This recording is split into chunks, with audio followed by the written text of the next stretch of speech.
Hey, I'm Dave, and this is kind of a follow-up. I just did a video yesterday on COVID-19 response, and there's a couple things I didn't get in there, and I just wanted to follow up. One thing is I didn't really show you my hat. Part of the reason I wear this hat is because the light comes off of my dome there because I'm getting to have less and less hair up there. When you get older, God takes the hair off your head. He puts it on your back. I guess God's got a sense of humor. But this is a nice Trump hat. I got it at famtworld.com. They got all things Trump, and it's actually a nice, classy hat. I didn't want to get a hat at first because most of those red ones look kind of dumb. But I saw an older guy sporting the Trump hat, and I've heard about people getting harassed for wearing Trump hats, and I thought, that's what made me want to get a hat in the first place. I thought, you know what? It's ridiculous. We're going to slam Trump, but we're gonna. But the leftists can go out there and they can go ahead and promote their agenda. And I thought, you know what? I'm not going to put up with that. I'll get me a hat. I'll take the crap if I have to, Anyhow, a couple things I wanted to cover. One is I talked about it briefly yesterday, is about the integrity of the press. And in a COVID-19 world, I think it's a big deal. I mean, the press is lying about all things Trump for 4 years. We've lost trust in most of our media. And then you have something like COVID-19 that comes along, and it's pretty important that we're getting some good information, and we can't trust the press. So, as I mentioned in my last video, news outlets like CNN and MSNBC, they've been wrong on all things Trump and pretty much all things, and for the last 4 or 5 years. CNN, just yesterday, they added Greta Thunberg. She's a 17-year-old climate activist, if you haven't heard of her, to a CNN coronavirus town hall special. This definitely adds questions concerning their credibility and their motivations. There's a lot of experts in the field, and it'd be great to hear from them, but I don't know if Greta Thunberg is exactly the expert we need to hear from right now. Another thing, as far as the press and how they've handled things, the governor of South Dakota, Needham, she was attacked for not shutting down my state, for not shutting it down by force of law. She did recommend that we do certain things, and I'll get into that. But first of all, I want to hold this lady's picture up, okay? And we'll see what she had to say. She is Alexandra Sternlicht from Forbes. She covers breaking news. Breaking news, huh? Okay. Listen to what she had to say. South Dakota refused to shut down, now faces one of the largest coronavirus outbreaks in the country. Let's get into this. South Dakota, one of 5 remaining states yet to issue a statewide stay-at-home order, now has one of the largest coronavirus outbreaks in the United States, with 300 plus cases at the world's biggest pork processor, Smithfield Foods, raising concerns about coronavirus spreading through the processed meat and how South Dakota's meager rural healthcare facilities will fare with the disease. One of the things, it's the largest pork producer in the United States or in the world.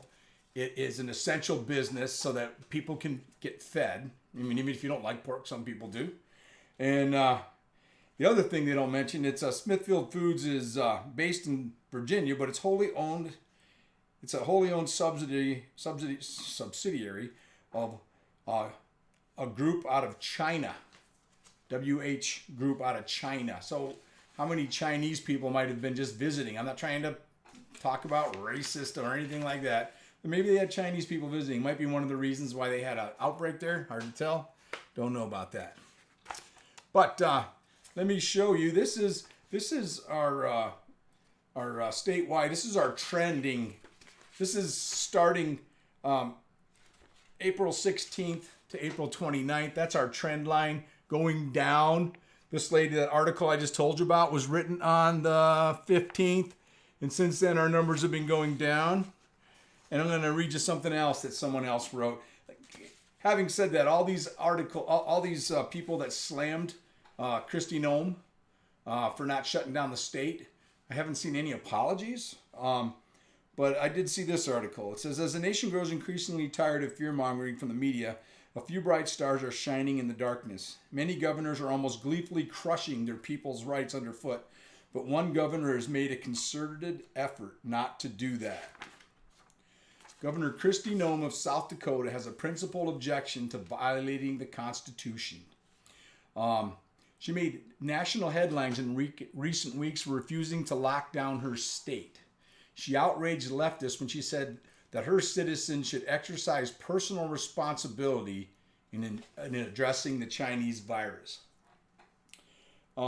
While she encouraged South Dakotans to follow the CDC guidelines, she would not make it mandatory. And this is quoting Kristi Noem. She says, I told them I took an oath to uphold the Constitution of our state of South Dakota. I took an oath when I was in Congress, obviously, to uphold the Constitution of the United States. I believe in our freedoms and in our liberties. I do too. What I've seen across the country is so many people give up their liberties for just a little bit of security. And they don't have to do that. If a leader will take too much power in a time of crisis, that is how we lose our country. Still quoting Kristi. So I felt that I've had to use every single opportunity to talk about why we slow things down, we make decisions based on science and facts, and make sure that we're not letting emotion grab a hold of the situation.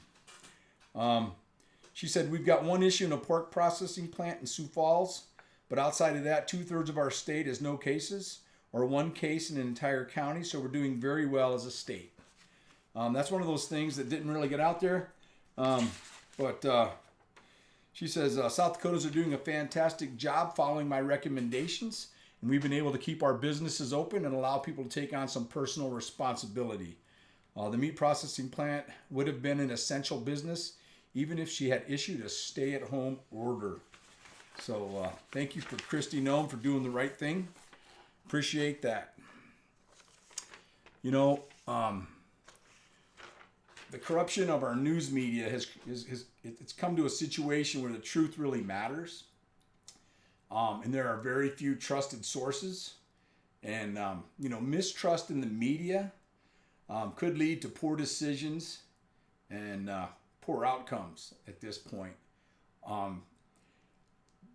The point is that as Americans, we must find a way to have a free press that is accountable for telling the truth. Our current situation is a danger to us all, to all of our citizens. And, libel, defamation, and slander by activists masquerading as journalists should be prosecuted to the full extent of the law. We must find a way to hold our news media accountable. It's one of those things. I kind of do this now. I wanted to go into journalism.